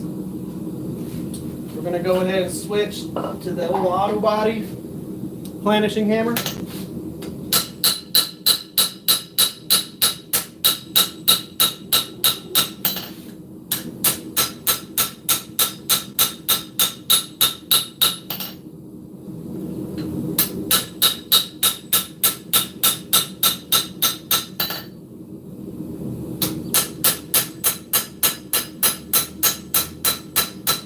If you don't have one of these, you need to get you one.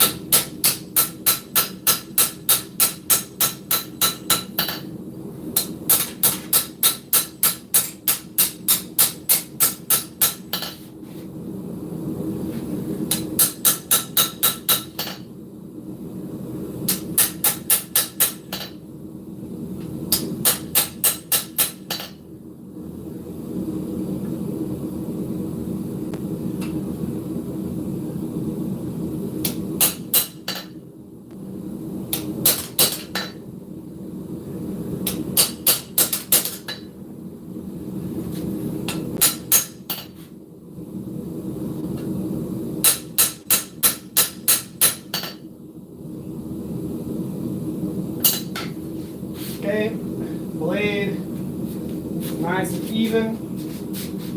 Edge thickness is perfect. Our taper throughout the blade spine is perfect. Now all I need to do is get our tang exactly where I want it, and I'm going to show you where we're at right now. Let's just go ahead and okay. So we're nice and straight. Okay. Nice and even, not a ton of hammer blows on there. Our edge thickness is even throughout it. We got a nice taper throughout the blade. That's looking good. We're going to get the handle finished the rest of the way. And then we can do the rest of it on the 2x72. Just a little bit of cleanup.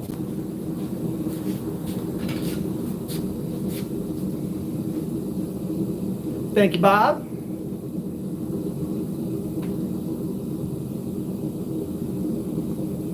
guess you hit it just a little bit too hard.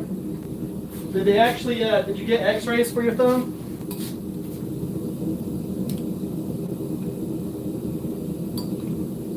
Now he hit it with a hammer.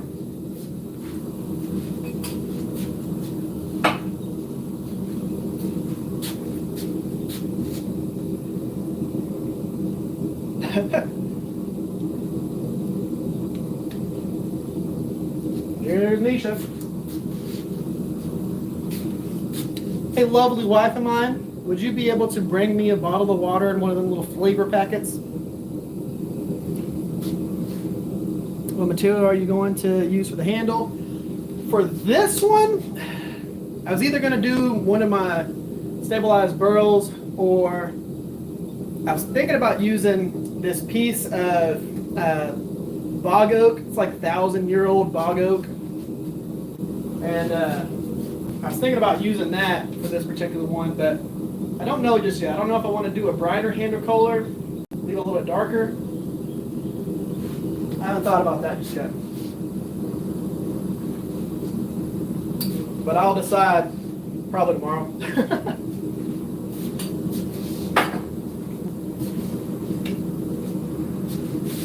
Okay.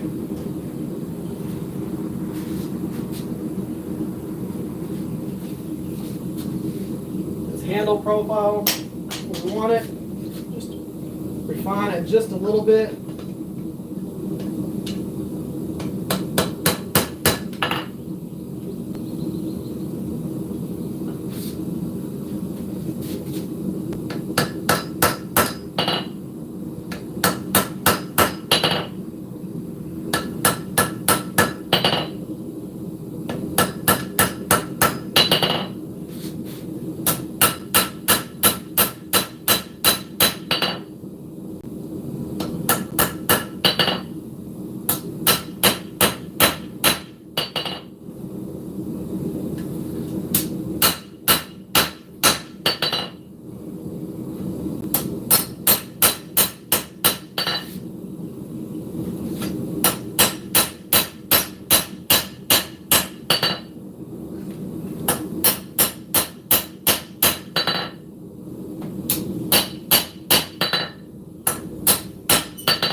Time. And we'll planish that. Yay, another bottle of water. 3 bottles of water for this. Bowls in nice pieces. Yeah, that is what kids are for. But I figured she was on here and the kids aren't watching.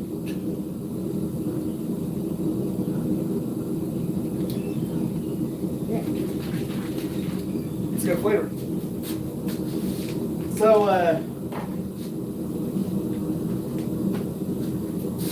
this blade is not very hard to do, but it's definitely one of those ones that if you could forge it fully to profile, that's absolutely awesome, and you save a whole bunch of material. We made a very big knife out of the material that we had. And me personally, if I can forge it to profile, I'd rather forge it to profile. And I didn't put all this work into learning this in order to spend a whole bunch of time at the 2x72, right?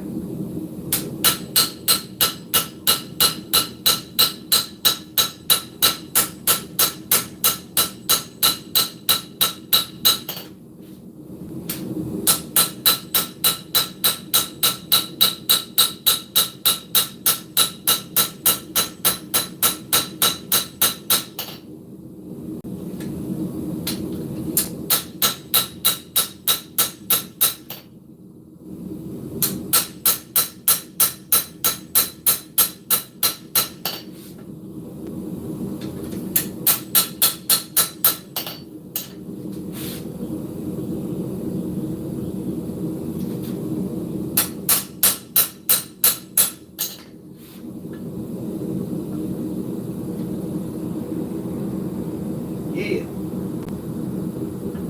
We are looking good.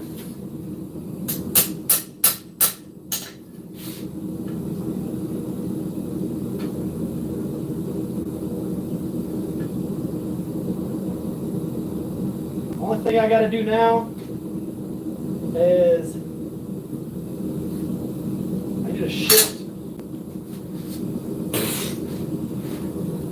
Let's see if I can. Oh. Almost caught it. I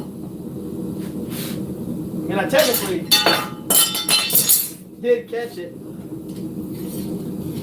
These are not picking up tongs. Of course, I don't have a pair of pickup tongs.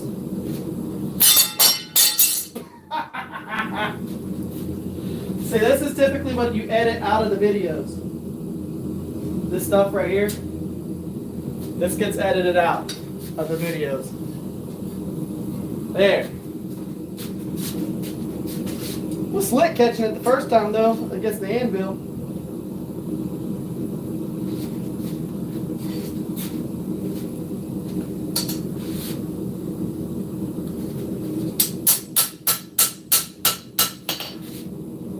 Straighten up the tip just a little bit.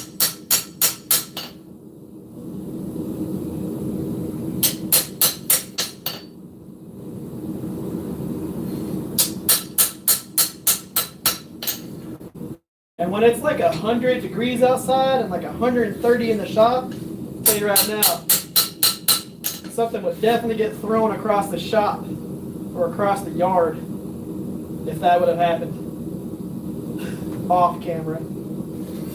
I'm human.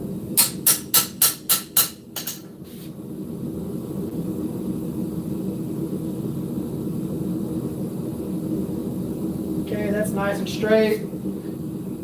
I need to change the profile on for the tank, just the hair, not the profile, but move it just a little bit.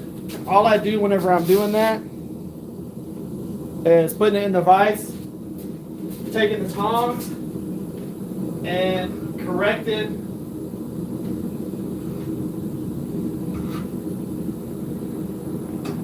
whatever I need to move.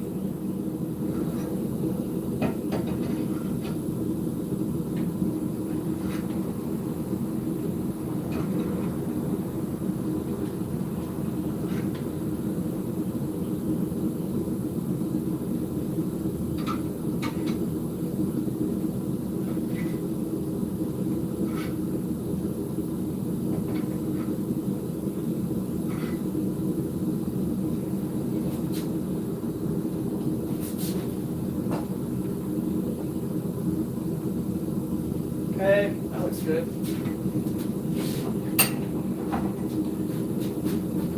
So we're in line now, and let's take a look at it.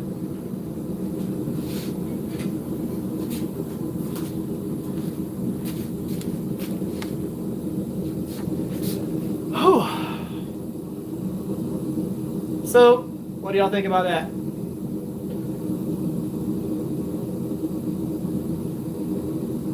That look pretty cool. Lift y'all back up here.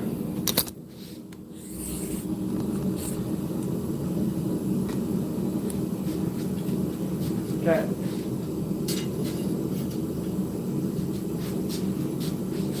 And of course, whenever I clean it up a little bit on the 2x72 and get everything exactly where I want it, that right there, I think is gonna look absolutely awesome. But I feel like that's a good looking buoy. So the blade length, let's see here.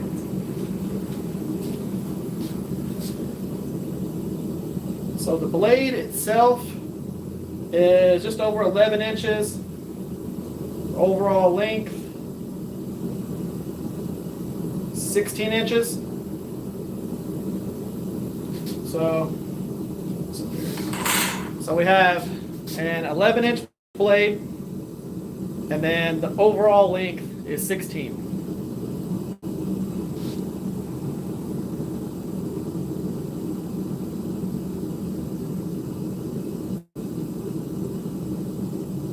definitely cool, and then it'll look good whenever I finish doing the profiling on the 2x72, clean everything up, get everything exactly where I want it. But I think that is awesome. We got a nice straight blade, no twist or anything like that. Got a little bit of a distal to the taper.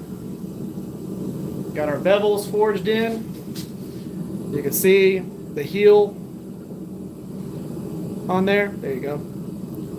So our bevels come all the way down to the heel.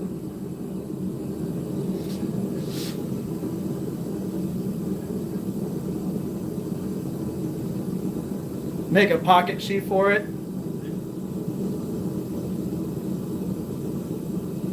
But yeah, that's gonna be cool. It's gonna have a nice hook around your pinky, and that right there is not going anywhere. So the edge thickness right now is about 1/8 of an inch throughout it, and then the spine is in between 3/16 and 1/4. It's not a super thick spine, but it's not thin by any means. We gotta taper all the way through to the tip. But yeah, I still want to be able to grind in the bevels just a little bit and have a little bit of a plunge line. If I forged it all the way down, then you wouldn't have any real plunge line. And I want to see that transition between the forged texture and the bevels. We're going to go in here, close the forge off, let it come up to 10 just a little bit, and then we'll end up shutting it off.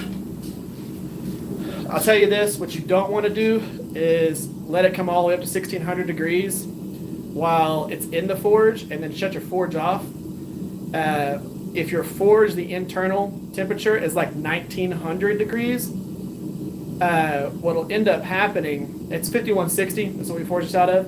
So if you let the steel come up to 1600 degrees, but your forge is 1900 or 2000 internal temp, the blade will continue to raise up to that almost 1900 degrees because it takes a while for the forge to cool down. So let's say you bring it all the way up to 1600 and you shut the forge, it's going to take that steel all the way up to 1900 degrees and then start cooling down, and you'll burn out your carbon. So don't do that. Just let it come up a little bit to where you can start seeing the temp come back into it, and then shut the forge off, close it off.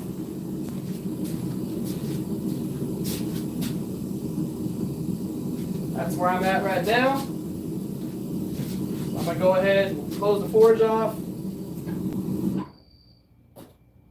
And it'll come up to that annealing temp and then cool back down.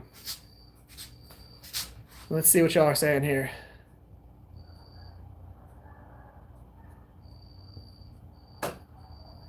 It's a very TRE buoy. Yeah, that's my goal. Make everything TRE. Never heard of green Osage. Pulled by Sheriff on the back. Texas blade. He turned me onto it. Nice. Kyle Royer uses corners of the anvil, forge, plunges. Yeah, so that's what I do. I just didn't 100% tell y'all that that's what I was doing in that process. But yeah, whenever I come in and I forge, let me grab something that has like, so even with something like this right here, whenever I go in and I forge something like this, where you're going to have an integral bolster, of course I use the edge of the anvil and the cross peen to be able to achieve that transition right there. Now, of course, I did something slightly different. I actually modified the edge of my anvil to match the round on that straight peen. So whenever I come in and I forge this, it actually, whatever I do on this side is done to the other side. But yeah, and this is how clean it turns out whenever I'm done with it. That's all forged. Right there. There's not a bunch of hammer blows or anything like that. It's a nice radius.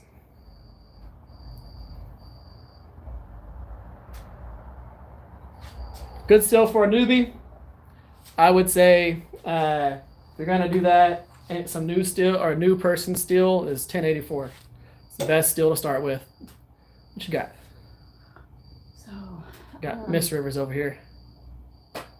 we still need to make Xander's stuff, birthday stuff, to tell him you're not going to be here. Oh yeah, next weekend. I won't be forging live next weekend. I will be at the Texas Select Show down in Southeast Texas. So take a bite of that. And so I won't be here this coming up weekend, but I will be doing a live stream at the show, especially whenever they do the Jay Nielsen does his Forged in Fire, like chopping stuff, and they do their whole Forged in Fire segment and all that stuff. I'm gonna live stream it. I am at the table that is like right near the stage, so I'll be live streaming that, so y'all can actually see that at the show. I'll be doing a few different live streams at that particular show. It's a big Forged in Fire show. You'll have Jay Nielsen and David Becker will be there. David Baker, not Becker. And it's almost like I don't even know him yet. I've met him and talked to him several times. So yeah, Jay Nielsen, David Baker, and I'll be showing y'all that. I'll be live streaming it and everything next weekend. And then the weekend after that, we'll be doing some foraging and everything. So yeah, next weekend, the live stream will be based on that show. And yeah, if I get a chance to have Jay Nielsen or David Becker come over to the actual table, I'll do a little live stream Q&A with them or something like that. So we'll see how that goes. And yeah, I'm happy with this. I really like the profile that we did. It is a long blade, so 11-inch blade, 5-inch handle, overall 16 inches. And I think that I'll be doing a profiling and all that stuff tomorrow morning, and then I'll go ahead and get a picture added on a like a YouTube community post or whatever and show that. So it'll be cool, and I'll do a little bit of drawing on it like I typically do. So just like I did with all of these, yeah. So you can actually see what it looks like, because all I did on this one was just cleaned up the profile a little bit. It only took like a 1/16 of an inch. You can see there's still forged texture here and back here. So we only took about a 1/16 of an inch off that overall profile. But yeah, I'll mark it and everything so y'all can see what the bevels are going to be laid out with and all that stuff. I'll have that on there. I'm really excited about finishing this one. This is going to be one of the Shop Talk Tuesday episodes. I've got a beautiful piece of handle material that's going to go on that one. It's going to be epic, and I think we're going to do good. Man, we got this whole entire thing forged in less than 2 hours.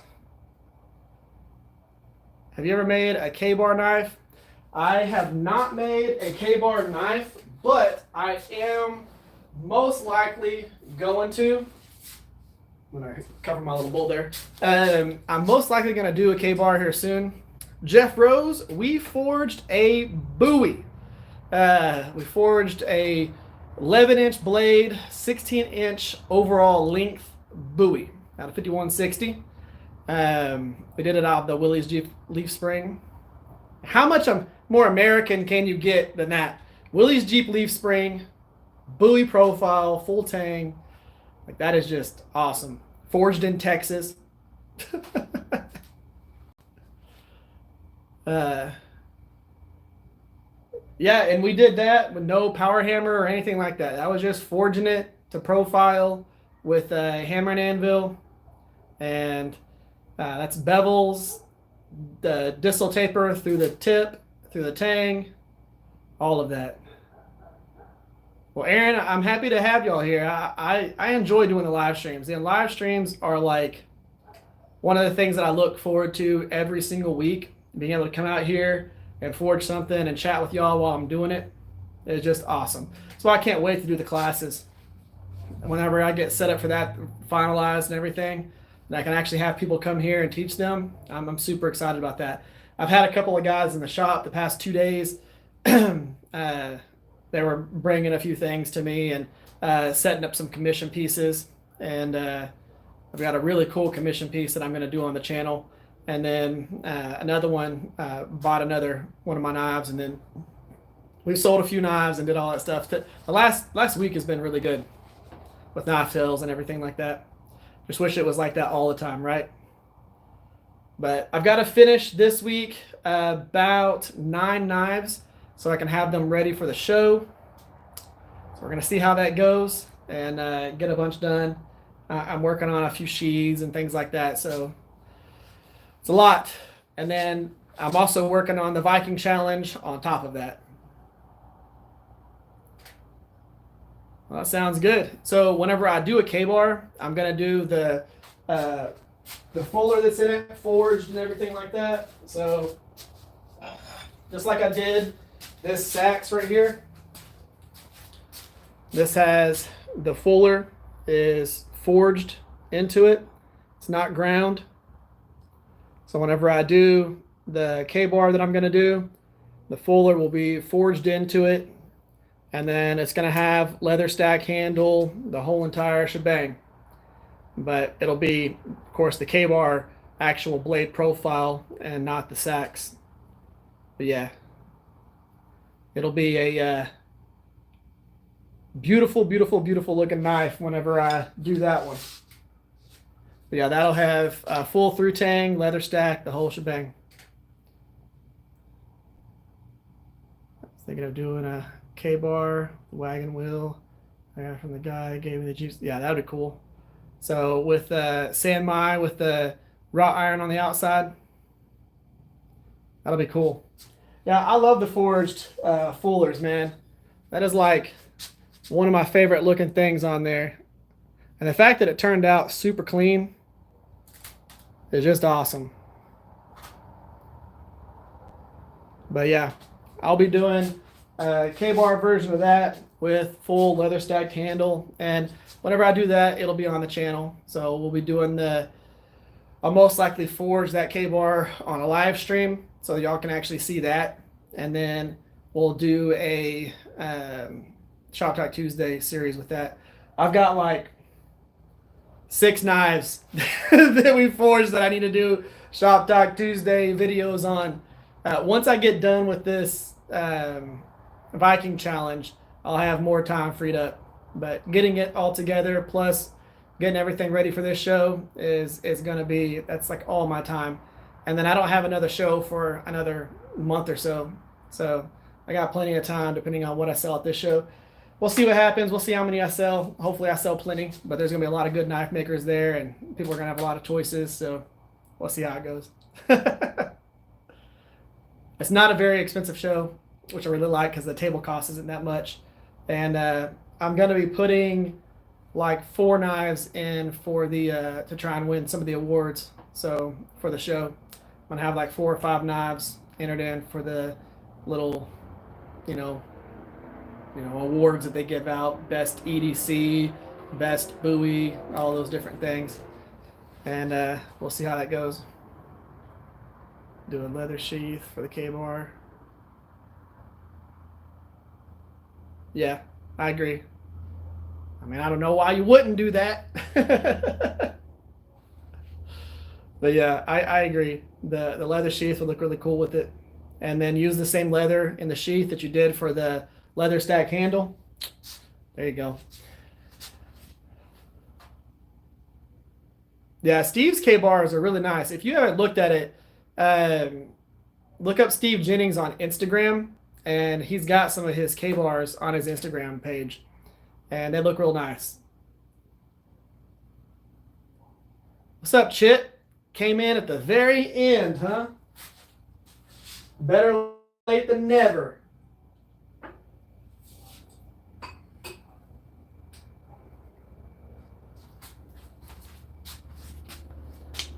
What's up, Randy? How you doing? So we just got done forging a pretty large buoy that had it has an 11-inch blade and a 16-inch overall length. It's large, and it's a little bit different than your normal buoy where the clip point comes past half the blade, so it's got a nice long taper out towards the tip. It looks cool, and it's a big knife.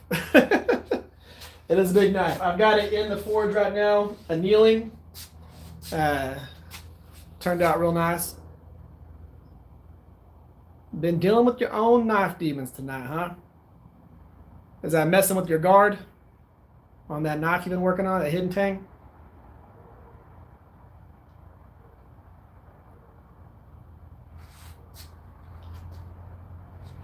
Oh man, you're having to fully remake the guard? That sucks. Especially after you already have your handle profiled. Damn. I'm sorry to hear that. That sucks.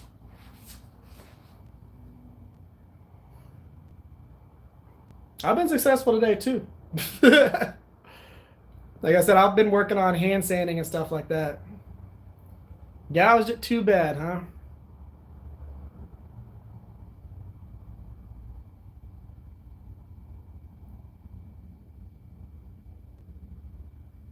All right, Steve. I'll talk to you later. Man, whenever y'all see Steve's Viking challenge set up, it is awesome. I think y'all are gonna love his Viking challenge builds that he's doing. Well, Aaron, I'm happy that y'all come by and hang out and do that. You know, everybody being in the channel or in the chat section and doing that, I appreciate that. I think I'm going to call it here, and we're going to end this 2-hour live stream. Got a whole entire huge knife forge with bevels and everything.